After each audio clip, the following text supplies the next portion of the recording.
the Hillcrest Learning Series. This week, I offer you three things to consider: Puerto Rico, Bannon, and bump stocks. All of these things constitute issues that are critical to American politics today, and some of the arguments and alternative perspectives I hope to offer you are intended to lead to further discussion and critical consideration of how these things may impact all of our futures. The territory of Puerto Rico has been in the news lately due primarily to the damage it recently suffered from Hurricane Irma. The reality, however, is that the contemporary discussion regarding Puerto Rico and recovery from the hurricane takes place in the context of a much broader and longer relationship that the territory has had not only with the United States, but many of the internal cultural and political issues of our country. It is important, for instance, to recognize that just like the United States, Puerto Rico also has its own version of the melting pot, including, for instance, input from Native American, European, African, and Latin American influences. In terms of its relationship with the United States, it's important to discuss the Spanish-American War as the genesis of the contemporary political and cultural relationship between the territory and the mainland United States. From a legal and political perspectives, it's also important to consider things such as the Forker and Jones Acts, which established the economic and political frameworks for the relationship. It's also important to consider things such as the long-standing debate between independents and the nature of the U.S. relationship with Puerto Rico as it relates to whether or not Puerto Ricans themselves would be citizens through statehood or through continued territory or Commonwealth status. The Commonwealth of Puerto Rico, in many ways, represents the last American colony. It is important to understand that our initiation of the relationship with Puerto Rico was at a point in UN history when we were very much considering at least neo-imperialist foreign policy.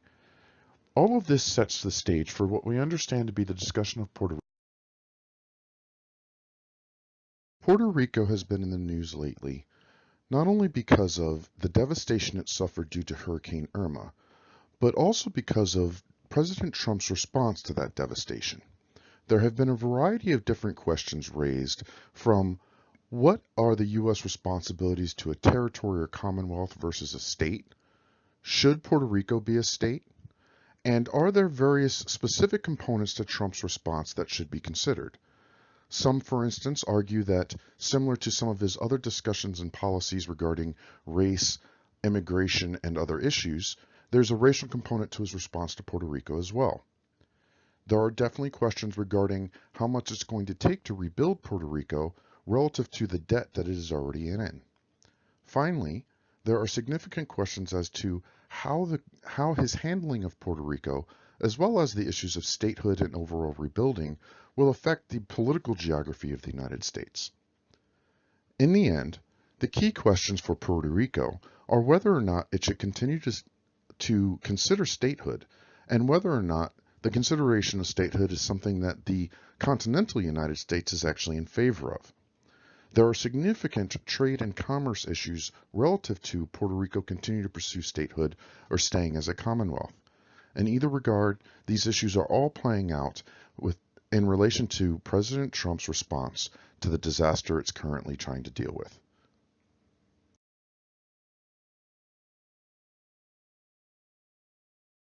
Dominating American politics today is the impact of Steve Bannon, the alt-right, and Trumpism on the traditional Republican Party. It is important to understand that at its heart, the debate revolves around whether or not conservatism as a movement within the United States has actually become a separate political movement relative to the focus and energies of the traditional Republican Party. There is a long narrative between conservatism and contemporary republicanism. What is important to understand, however, is that that narrative has always had components of both disruption and fracture, as well as an overall question of just how much of right-wing conservatism the traditional Republican Party would or should include in its platforms. It is important to understand, for instance, that conservatism, as we understand it today, really began to evolve under the Reagan administration and his overall development and creation of a coalition, so to speak, within the Republican Party. One of the aspects of this coalition began to fracture away from the main Republican Party during the Clinton administration with the rise of the neocons. Another part of the discussion has to include the impact of 9/11 and how it fundamentally altered the overall interests and focus of the United States both domestically and internationally. In terms of understanding what we're seeing today in the development of, for instance, Breitbart News and the impact of Steve Bannon and his politics, it is important to understand how much the Obama administration, and specifically the reactions to the Obama administration from the right, and how they ultimately led to the formation of the Tea Party. Further, it's important to discuss the degree to which the Tea Party was actually an economic movement that was both from the Republican and Democratic sides of the aisle relative to questions over the Obama's policies towards international politics and economics. The Tea Party movement then evolved into what we now understand it to be as a populist movement. But those fractures and divisions still exist not only within the far-right conservative elements of the Republican Party, but within the Republican Party itself. To this end, it is important to see Trump, at least the argument will be offered here, as the right man at the right time. I'm not sure that he understands fully the political ideology and overall change in American politics that he's caused and represents. But in the end, I do believe he represents a Gordian knot that the Republican Party is going to have to consider. At some point, they will have to critically engage the increasingly vocal far-right elements of the conservative movement if they want to continue forward with a fully formed Republican coalition within the Senate and the House.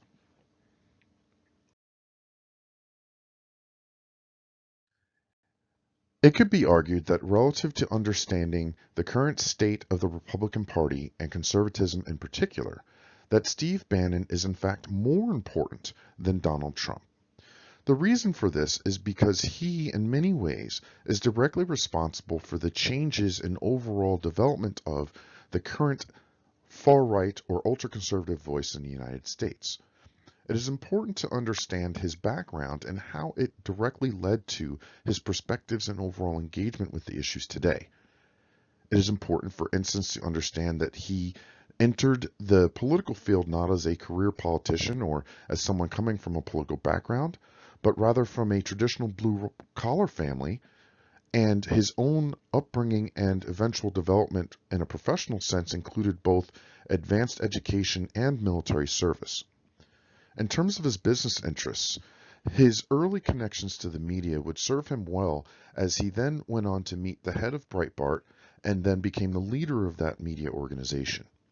This allowed him in many ways to mainstream the ultra-conservative voice that he had developed over the period of time that he went to college and worked in the military. It is during this time that he connected with Trump and ultimately became a second leg, so to speak, of the development of modern conservatism, especially the alt-right as we understand it today.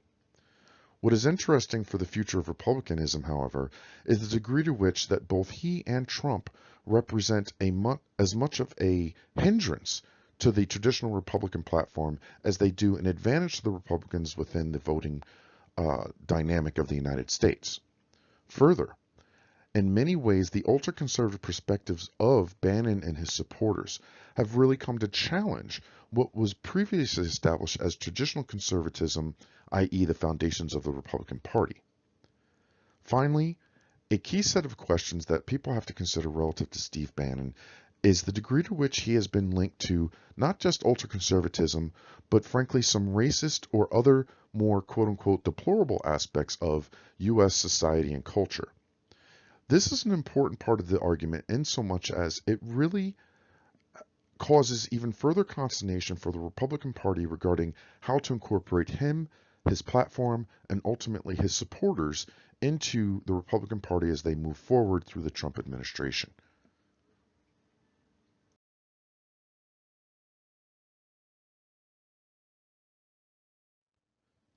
The last issue I would like to ask you to consider this week is the recent shooting massacre in Las Vegas.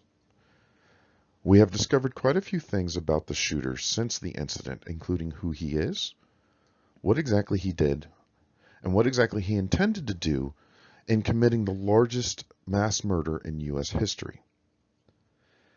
What is driving the continued narrative within U.S. media and politics, however, is the fact that we have almost no answers to the question of why he did it.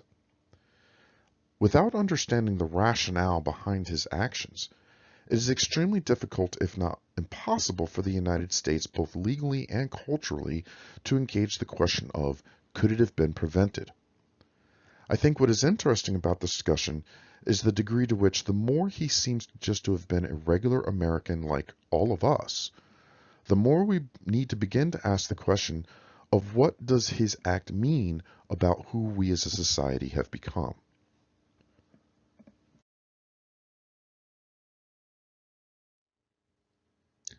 It has been truly heartbreaking to listen to the stories of the families and friends who lost loved ones in the massacre in Las Vegas.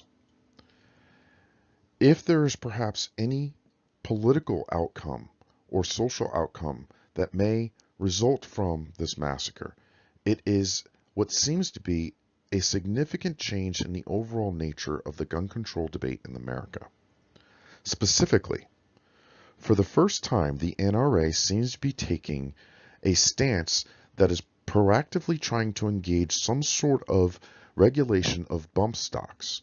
That's the particular mechanism that the shooter used to make what were normally semi-automatic long rifles and weapons automatic.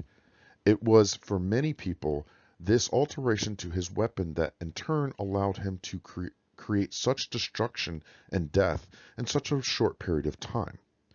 From a political perspective, what's important is the degree to which the NRA, an extremely powerful political group within the United States, seems to be willing to take a different perspective when it comes to the broader issues of gun control.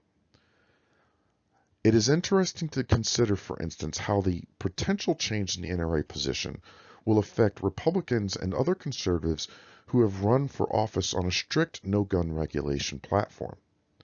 Further, I think many are starting to consider the idea of even discussing bump stocks and regulating them relative to gun control creates a slippery slope that many Republicans and conservatives are unwilling to go down when it comes to the overall understanding of guns in this country. In the end, I think the gun control debate continues to revolve around the idea that gun rights are a very dear and important expression of the American identity, for better or worse. And whether or not this recent massacre in Las Vegas demonstrates the worst of that expression, it may in fact be how we respond to the massacre that demonstrates the best parts of our identity. Thank you so much for considering these three things, these three issues and topics that are dominating American politics today, and I look forward to the discussion and the back and forth that we develop as a result.